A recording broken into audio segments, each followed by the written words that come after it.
welcome to round 7 of Grand Prix Montreal. Brian David Marshall, joined in the booth by Marshall Sutcliffe, and we are watching two players playing for their tournament lives. They both lead off with planes. Gaudenis, Vidugiris on your right, Reid, Duke on your left, and a Crone Skyguard, the official mascot of Grand Prix Montreal. Ooh. Oh.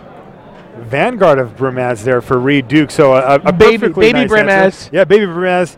Perfectly good answer there to the Skyguard. The question is, can Go get it moving? No, he can't. Just text for one. Ooh, and passes a turn? It's kind of yucky. It's got to have something, right? It looks like he might have Ray of Revelation. And Reid just attacks for 2. Here's a wing. Whoa. That's a pretty nice 2-3 there for Reid Duke. So we haven't seen a red-white heroic yet today. We've watched green-white. We've watched a couple blue-whites, a couple green-whites. Here we see red-white. I think the preferred heroic archetype of white players everywhere. This seems to be a theme for us, BDM. We have a player with white mana and 4 of it passing the turn back. Yeah. So now the question comes up again. Is Reid Duke, is he going to play around Divine Verdict? I mean, there's a lot of different cards you could have here. You can have Divine Verdict. You can have Nullify. You can have Sudden Storm. Mm-hmm. You can have Griptide. You can have Retraction Helix, Voyage's End. Yeah, you're right. Any number of white combat tricks that affect the Skyguard itself. Yeah. Attention players. So really a ton of options for Gaudenis here. Number 30, please meet your judge at the red side event stage. Tapping some mana. Number 30. Is this Bolt? No. Ah.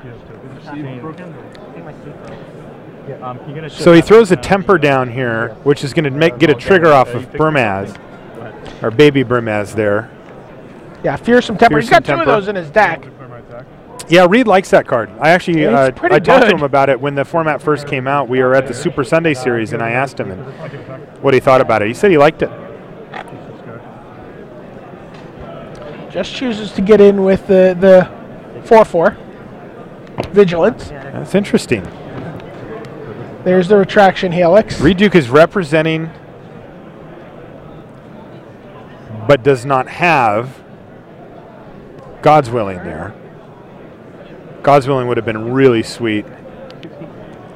But he was willing to get Fearsome Temper and his Vanguard of Brimaz taken out with 1 card there, but it didn't happen. He did lose his temper, though. Eh? Yeah? No, good. Yeah. It was good. Yep.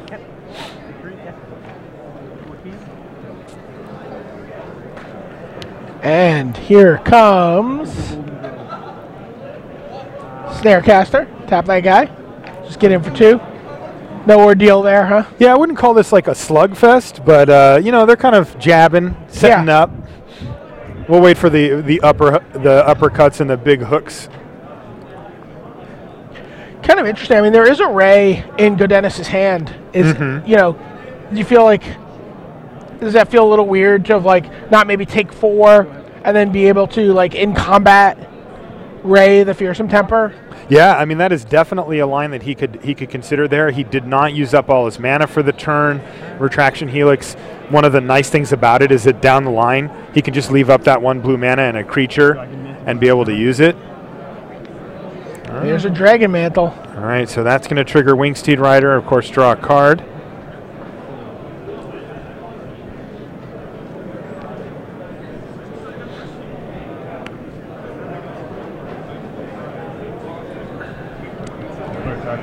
Were you surprised at how good Dragon Mantles turned out to be in this format?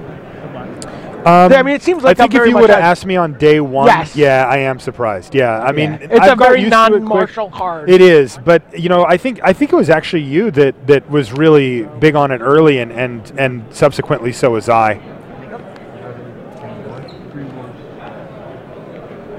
So nice curve out here for Reid. It's a Reckless Reveler up top. Yeah, Reckless Reveler and the Vanguard as well.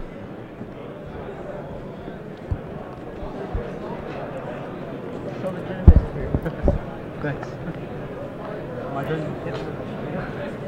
Dennis just kicks in for 2.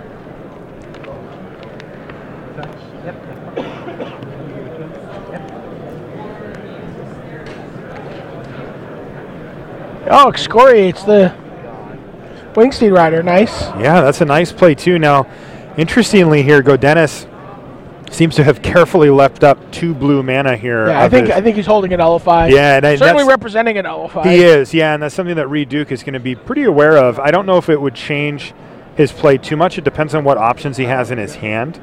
You know, if he just has 1 creature, probably just plays it anyway. This looks like another Fearsome Temper. Reid is mad. You put him in the arena. You can nullify that, right? It's an aura. It is absolutely an aura. Now, unfortunately for Gaudenis, Reid would still get his 1/1 cap. Oh yeah, token. yeah. He targeted it. Yeah. So that happens, but does Fearsome Temper resolve? Yeah, it looks like it did. Interesting.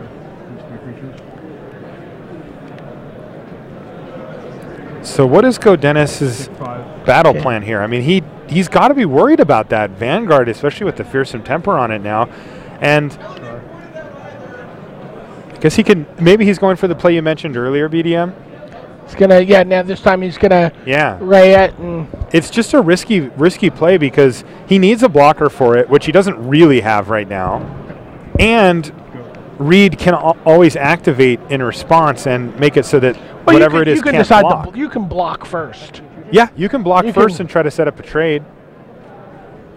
But that doesn't seem really good. No. Be really interesting if Reid sniffs it out too and uses it anyway. I mean, if Reid doesn't have anything else to do with his mana, yeah, why wouldn't you? Why wouldn't you? I mean, if you wanted to cast something else. Yeah. But if Reid doesn't have much going on, and he will just use it, there's only 1 creature there anyway.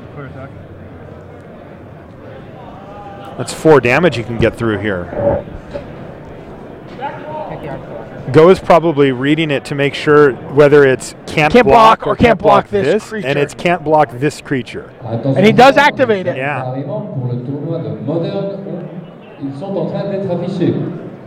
And Reid completely sniffs that out because he doesn't attack with the 2 tokens. He doesn't sneak in an extra point there. So Gaudenis is going to gain 3 life and get that back, but it still happens. So there's Go an ends up Afara's gaining Enlightenment. 1, yeah. So there's a start. He had drawn an island the turn previous, so he can cast that and keep Nullify up to keep any big scary bombs off the table. But you know, the things that Gaudenis wants to do is build out his board, draw cards, or gain life, and this doesn't really do any of those for him. 30. We are looking for the players. Let's meet at the red side of Cinnamon. All right, so now on a 4/4. Winamax number 30. I mean, is this just say go? I don't think you're attacking here. Yeah, ship the turn back. And let's see what Reid Duke can come up with.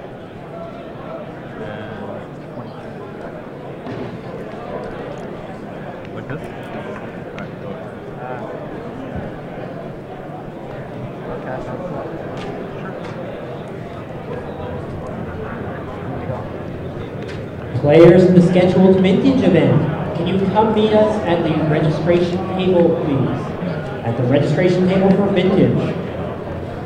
Booster draft number 36. Please meet us over Reid really can't banner in the far corner of the room. Attack is taking long enough to think about it also that you got to feel like yeah, like you don't got it. is just bluffery. No, but in they go. It. All right. They all have vigilance.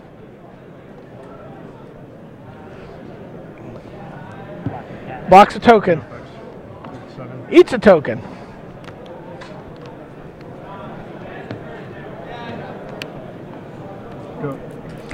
It was bluffery. It was. I've seen this from Reid. Nullifies it. Yeah, he's going to nullify that. I think that Gaudenis just wants to make sure that he gets some value out of that nullify before this game ends. He's got to keep Reid Duke's board state at bay as much as possible. And he's just going to draw his card and snap the turn back anyway. You know you can effectively nullify that Minotaur by, blocking it. Just eat it next turn, but he would take 3 damage if he draws. Right, he's low enough. He's at 7. Just baby Brimez. Wow. Mixes it up. Is that refuses to block. Is that a bluff? It can't be. Oh, well, that's going to change things around a little bit for Gaudenis. He just drew. What did he draw? Ordeal of Heliod. Wow. That is huge. Go to Huge, 4, huge. Crack. Get to 5. Sack. Gain 10. So now Gaudenis jumps up to 15, and that's 6 damage, hitting Reid Duke down to 9. Yep. Wow, what a blowout. And Reid's 5 turns away from killing him on the board. I mean, Reid Duke was just throwing away creatures each turn to try to get in damage, and now he's facing down an opponent at 15. He's drawn a lot of lands here. He's going to need to come up with something pretty impressive. His own Skyguard. Yeah, the old turn 12 Skyguard isn't what the doctor ordered here, perhaps. It's like, oh boy. It looks like he drew an Elite Skirmisher, so you can play an Elite Skirmisher. No way. Pick up the Enlightenment, enlighten the Skirmisher, tap something. I mean, yeah. That's pretty bad here for Reid Duke. Remember, both of these players are 4-2. Yeah, deathmatch. Yeah. I'm going to be curious to see if Gaudenis goes to the black in, takes the black in game 2 here. I think he will. Picks up the Afara's Enlightenment, and he plays the Skirmisher. Is he just going to play, does he just play it on the Elite Skirmisher here? I mean, it's not lethal, so he can just attack anyway. No, he's just going to hold it back for lethal to try to get through lethal next turn. So what you're saying is... Say Reid either chumps or doesn't chump this turn. Yeah. Right, if he doesn't chump, then he's like, okay, well, I'll play in Fire's Enlightenment, tap your flyer, and then I'll have 2 flyers, and I'll kill you next turn. So don't you think that Gaudenis then probably should have sorted all that out before playing his Skirmisher here? Is he trying to protect the Enlightenment? Because I think he's trying to protect. I think he's trying to protect the Enlightenment. Now Reid can chump block now just to make sure that he gets the chump block in, right? That's fine. If he has to do it either now or next turn, and he knows that his flyer's going to get tapped next turn. Sure.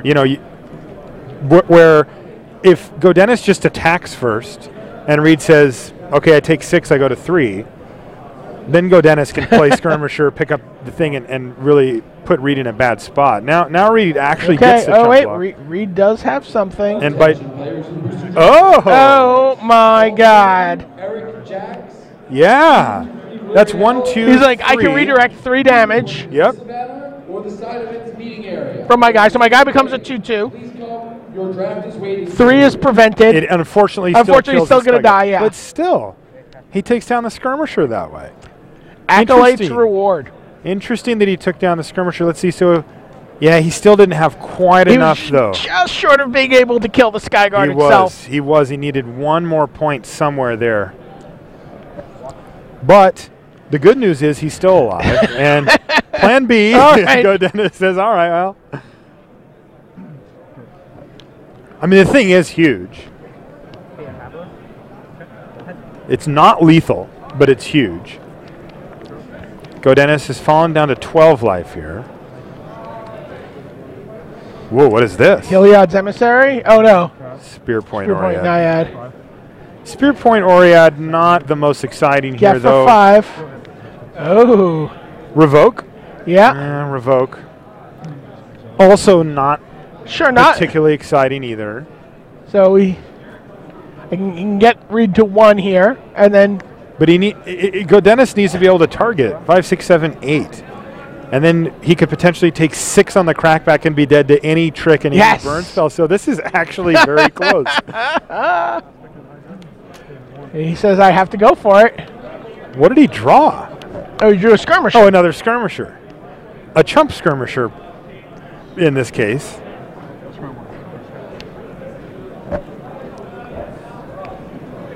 So close. Reid Duke is at 1. Yeah, there you go. I mean, that Vanguard is still there. Gaudenis refused to block it on 2 different occasions. All right, here they go. Even Dauntless Onslaught doesn't get it done here, though. I guess it depends on, yeah, as long as he blocks that way, right? Yeah, but I don't think he's going to trade for a cat. Take 2. And this play is easy. And Reid Duke has to pack it in. Reid he Duke, made a real game of it. Yeah, Reid Duke demonstrates proper spatulate technique with his exiled cards to scoop up his graveyard. Based on this camera shot, that's not what Reid Duke looks like he's worried about right now. You always have to play correctly. It's true. Even when you're scooping them up. All right, so what I want to know is, here we go. Gaudenis doing the big swap here? You know, I wonder if is this the case where Go Oh, it looks like it. every time does this? Like, is he just like, I should have built my deck that way? Look at some of or? the cards that are in Gaudenis' deck, Uh-huh. first of all. Like, double, where is it? He had double Sphinx's Disciple. Oh. Yeah. Yeah, that's not very good. 2 of them? Yeah, 2 of them. A Kraken of the Straits. Oh, wow. You know, I like Sphinx's Disciple more than most, and I don't like it that much. It's going to be really hard for you to not like that card. Yeah. We are closing side event registration as of 8. Oh, wait. He might not be doing it this time. Oh, he's only doing a little tiny change. He's ready to roll with his poopers here for game 2. Oh, wow. All right. He's like, I didn't draw him game 1. Why do I think I'll draw him game 2? He won the first game. Man, that was a close one, though. Yeah. See that Reid's currently ranked 2nd on the top 25 pro rankings. Yes. He's been at or near the top since they were first introduced. Yeah. There you get a look at him. Again, we were talking about going to the mocks. Mm-hmm. And, Reid Duke is a player who, emerged from Magic Online and from the Magic Online Championship Series. That's right. And has just parlayed that all the way through Rabbit. here. Yeah, that's what people used to know him as Rita Rabbit. Yeah. He used to be Rita Rabbit. Oh, Yeah. you're Rita Rabbit? No way. Now he's Reid Duke. 9 Grand Prix top 8s. Now, 2 Grand Prix titles. 2nd at the World Championship. A Magic Online champion. What's the number that jumps out there? Yeah, the first one there, 0 Pro Tour top 8s. That's it's a list I know you're constantly cultivating in your head, which is, who's at the top of the game but doesn't have it. Is Reid? Is he Reid number 1 on your BDM list now? He's not number 1 in terms of lifetime pro points, right? I think that's still Suchin Quo. Okay. Of people who are playing actively on the Pro Tour right now. But what about as far as just the BDM, the gut feel? Like, look, this guy's been at the top of Magic for 2 years. He is overdue, it feels like. Okay. Really, at the level he's been playing Magic for the last 2 years, he feels like he has one coming to him. Yeah. There's not that many opportunities. Yeah. 4 Pro Tours in a year. 5 now. But 3 and then 4. So 4 now. Thank you, Rashad. You can All right, we're underway here in game 2 of round 7. pull that hat back down over here. Reid Duke puts a planes while Rashad embarrasses us. Yeah. Temple of Enlightenment for Gaudenis. So both players are running a temple. Oh, yeah. Although Reid's running his just off color. Or 1 off color. Those temples are very, very strong. Even in limited. Oh, there's the Vanguard again. That's big trouble for Gaudenis. He's got a lot of 1 toughness creatures, and right on cue he draws one of them. Thank you, Gaudenis, for that. And then right on cue he plays another one, although that one can't block any of them. That's kind of a disappointing turn 2 for Reid, though. Reckless Reveler rarely has a target. How do you feel about God Favored General? I think it's terrible. Okay. Yeah, I just think it's bad. card is not a good Magic card. I want it to be good so bad. Yeah. So Reid wants to start making cats here. I mean, his opponent just played a skirmisher, and there we go. Wow, that's a nice one, too. That's going to let him attack this turn, vigilance. And he's going to send the Reveler in there, too.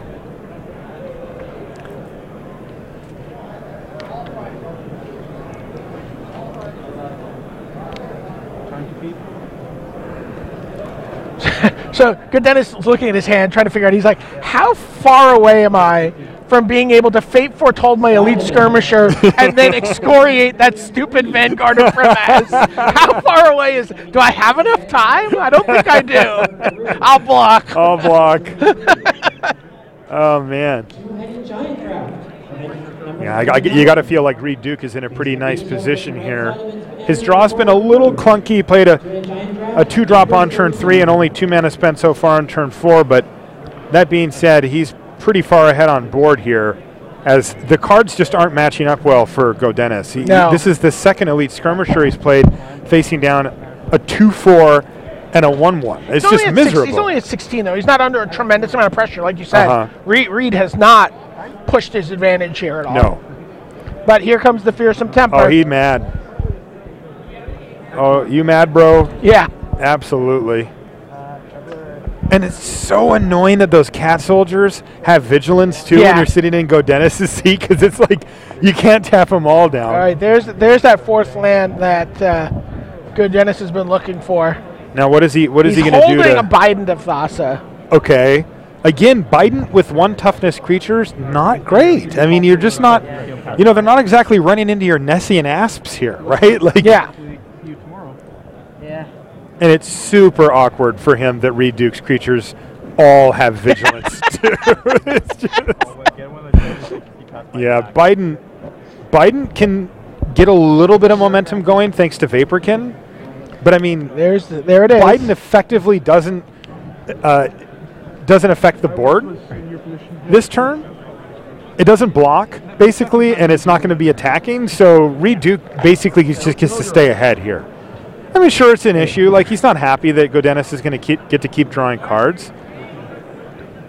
And it's something that if the game were to go long, it could go wrong for Reid. But at the moment, I think he's pretty okay with that turn of events.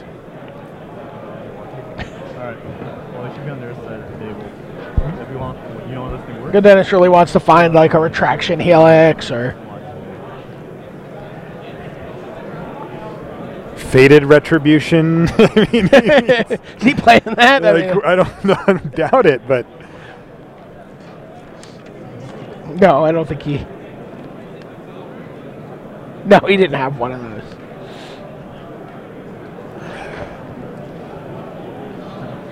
Yeah. And Go has to take it. That's 6 damage. And Reid hasn't even done anything for the turn yet. He's got 6 mana. Plays Rage of Porphyros. Jeez. So he takes out the Vaporkin. Yeah, that's the only thing that really matters here. That skirmisher is doing a whole lot of nothing right now. Okay, a glimmer of hope. That's an Oresco Sun Guide there.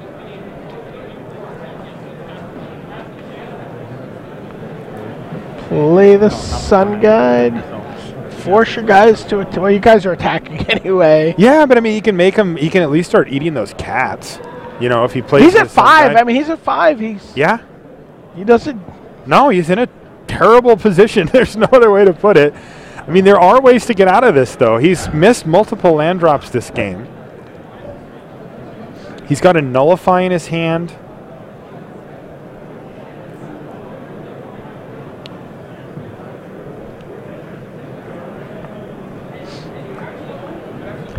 So he just plays God Favorite General and the Sun Guide. That's right. Misses his land again. Yeah. So he really, I mean, honestly, all joking aside, he actually needs his elite skirmisher to live. He needs 6 lands and he needs to be able to go Fate Foretold. Yeah. And tap your guy, excoriate. Yeah, that is something that's going to happen at some point here. And that's a pretty tall order. I mean, he can also double block here. It's just so risky. Oh. Oh, no. Gah. Portent of betrayal. This should be enough here, right? Chump block, chump block. I guess he can trade for his own creature. Chump block and then go to 3, leaving himself with 1 creature left over. He's not dead.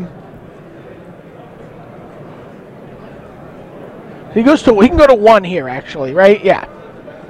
And keep his guy? And keep his guy. Okay, yeah, that's better. None of these scenarios look good, though.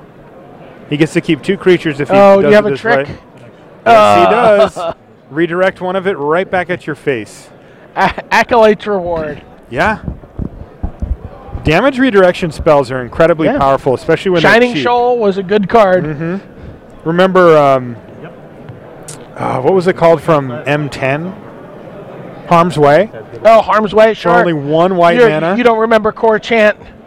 Yeah, I know. But I Core remember Chant Harm's Way. Randy just turned around and was like, yep, I remember Core Chant. Yeah. Randy may have even been responsible for Core Chant. No, it's before his time. Okay. Yeah, that card was good. It was a card, it redirected damage, but it happened at some weird... You could only play it during the damage... It's pre-6th edition rules, right? Oh, so you could only play it during the damage prevention phase, so you couldn't actually counter it, right? Or something. It was like... You couldn't... Right, yeah, you couldn't... You could only counter it. You could only play an interrupt. You couldn't play any instant in response. You could only play an interrupt in response. That was it. So I get to tell these same stories, but when I sit down with the guy at F&M who just came, I said, this is pre-M10 rule changes, mind you. You know. Don't even talk get about me started. mana burn. I'm very upset I didn't get a chance to get Tom Wiley into the booth to talk about the Jade statue phase. From the early days of Magic, when they're like, oh, there's actually no opportunity to activate a Jade statue. We will create a sub-phase called the Jade statue phase. And Marshall Sutcliffe, this is the point where you're supposed to go, what's a Jade statue? I know what it is. I played then. That's the thing. I have a big gap, but I know that. Yeah, Tom Wiley Hart was the rules manager way back in the day, right? Now he's judging. And he plays too. Well, he's judging because he got the bug. He went to the pre-release play. He got the bug, so he's like, I will judge some constructed events and play at the limited ones. Yeah. Yeah, he's got the fever. Yeah, he's a big limited guy. You know, it's interesting because he lives out in Seattle area, and he came up and introduced himself. He said he listened to the podcast, and I was like, oh, hey, nice to meet you. He's like, yeah, I'm Tom Wiley Hart. I'm like, oh, okay, cool. And I'm like, so how long you been playing Magic or whatever? And he's like, well, 1992. Yeah, he's like, before I used to be the rules manager. I was like, oh. So that was cool. Please make your way to the side event. Once again, the feature match is the last match standing in the feature match area. The text. We have not run well with that. Yeah. Portable computer. And there's 20 minutes left on the round. I mean, neither player are playing a very slow deck. Should be plenty of time to wrap up. I mean, Gaudenis is in the feature match area. Yeah. I wouldn't say he plays excessively slow, but he's not the quickest player out here. There have been many drafts in New York that have resolved while Gaudenis was still, your team draft, and you play 3 rounds, swapping teammates, and like where a team has gone, like, we won, and Gaudenis is still playing round 1. Yeah. It's sort of like, when we play with Rashad. It's exactly like that.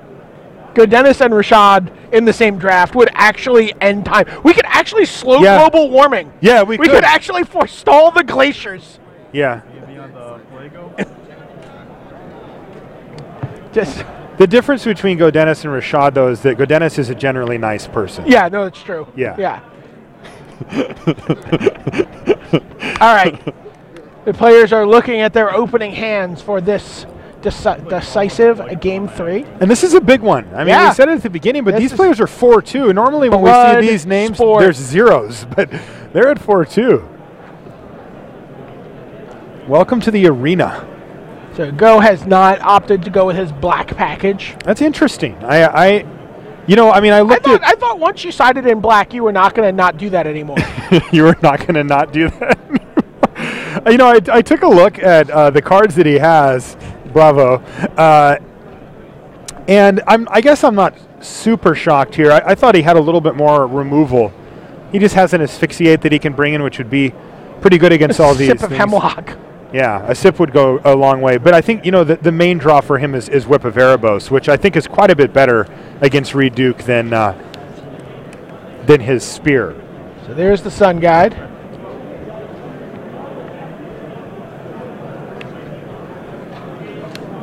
Oh, pair all around. So first player with a Sun Guide is at a pretty distinct advantage here, as he can attack freely into the tapped out Reid Duke and force Reid to make a decision about whether he wants to play Reid around. Block? Would he block? I would, yeah. Yep. I would snap it off. No trick, yeah. Yeah. It's like, yeah. If you have something, you have something. That's how yeah. People at home know. Don't bother. You gotta lay down a good foundation, right? Yeah. Adam Pumberg. All right, so Elise Skirmisher on one side versus Wingsteed Rider. I see a card that makes me happy. Uh-oh, what is... Oh, I know exactly which one you're talking about. See an Oracle's Insight. Yeah. A little funny to put it on your 3-1, but hey. He is holding a Sphinx's Disciple, which is like the dream. That is the dream. It is the dream, but I don't think he has a second blue. Darren Neither the 5th land or the second blue. Gamble. This is a little awkward for Gaudenis. I mean, look, if he can play playing it on a 1 toughness creature. It looks like he's got a risky Wingsteed business. Rider of his own, too. Oh, does he?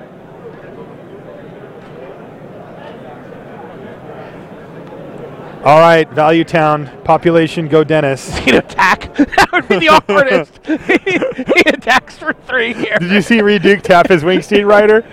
He's like, tap it. Go ahead. Hit me.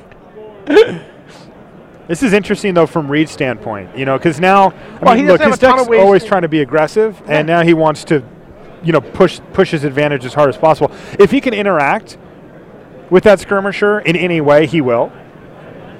Oh, there we go. Revoke it. Standard number 38. Standard. But Gaudenis does get to activate it once and get that card back at least, even though it was a huge tempo hit for him. No damage. He's not blocking this turn. This is not great for Gaudenis. It is at least not a disaster since he gets to get that card back. Yeah. Ooh, no land drop for Reid Duke. Yeah.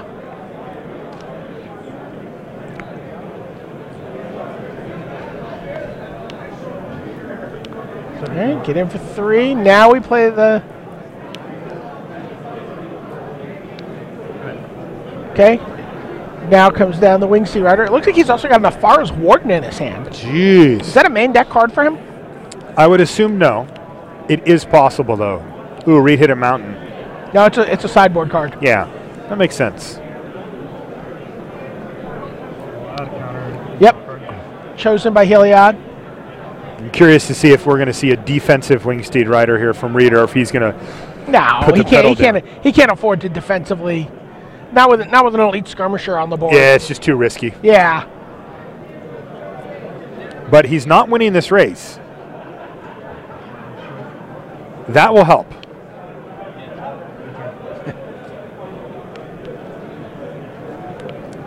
Lightning Strike takes down. Goes Wingsteed Rider. Yeah. And that Afara's Warden actually just looks kind of awful here, to be honest. Yeah, it is sideboarded. It's one anything away from having that Wingsteed Rider out of range.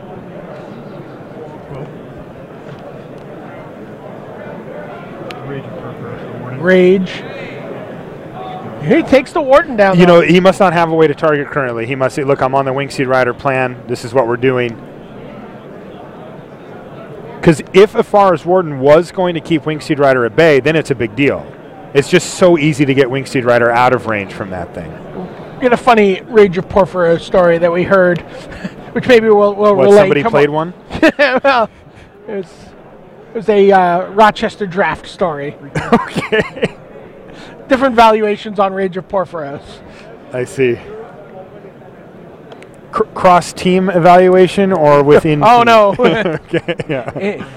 Within the team. Okay. All right. There it is. The temper. Another temper. Oh, do it. Yeah. Ray of Dissolution. Yeah, Ray of That's my Dissolution. favorite planeswalker from the set. It's Ray. Ray, comma, Yeah. of Dissolution. Comes with one loyalty, and you can only Minus it. yeah. Not a bad play there for Go. Not a great one either, Yeah, though. You know, he gains 3, it prevents 2 for the next few turns. I think wasn't getting blocked much anyway. I mean, remember, it feels like Reid Duke is the one who's in charge here, Yeah. but Gaudenis Vidugiris is putting pretty significant pressure on. He just attacked with both, and now it looks like he's going to hit the brakes a little bit with his Coastline Chimera.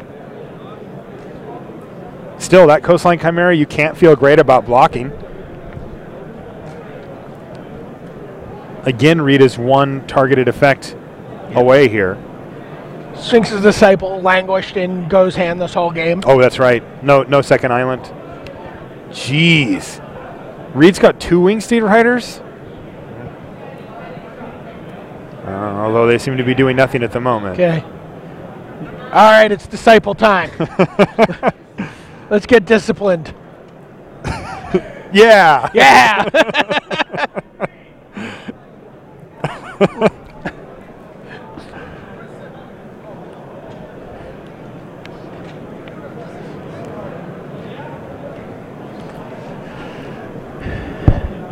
Go is like a retraction helix away from almost being in this game. Go is very much in this game. Look at that. He's up 11-10. Isn't that how you tell who's in the game? But he is in a pretty stable board state. The question is just if Reid can power up that other Wingsteed one rider. heroic He trigger. needs something. He didn't have it last turn. Doesn't take much. What's he holding? Is that from Dusk Till Dawn, or? Dusk Till Dawn, yeah. So he's going to regrow something here with it. What can he get back? Fearsome Temper? Yes. And does he have anything to hit? Nothing, right? No. No, he's just going to use his whole turn to do this. But like we said, any trigger will do it, and that gets Wingsteed Rider way above the necessary threshold here. Right now it has 7 power. Yeah, do you consider just putting the Skyguard in the way? I absolutely consider that. I don't know if it's the right play, but it's something you should certainly consider. Yep, nope.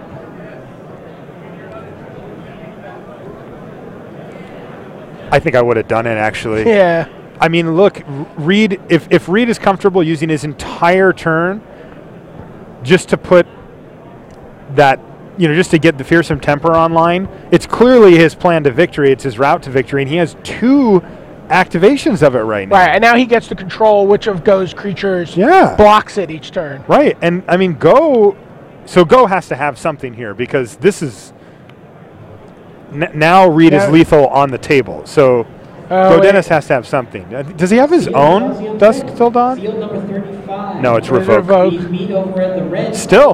banner at the corner of the room. While Reid can't just win on the table this time, Sealed Transium Saint. he does still have pretty nice attacks. Yeah, so Go, though, he had that plan around the Revoke the whole time. That's why he took it the other time. Makes sense.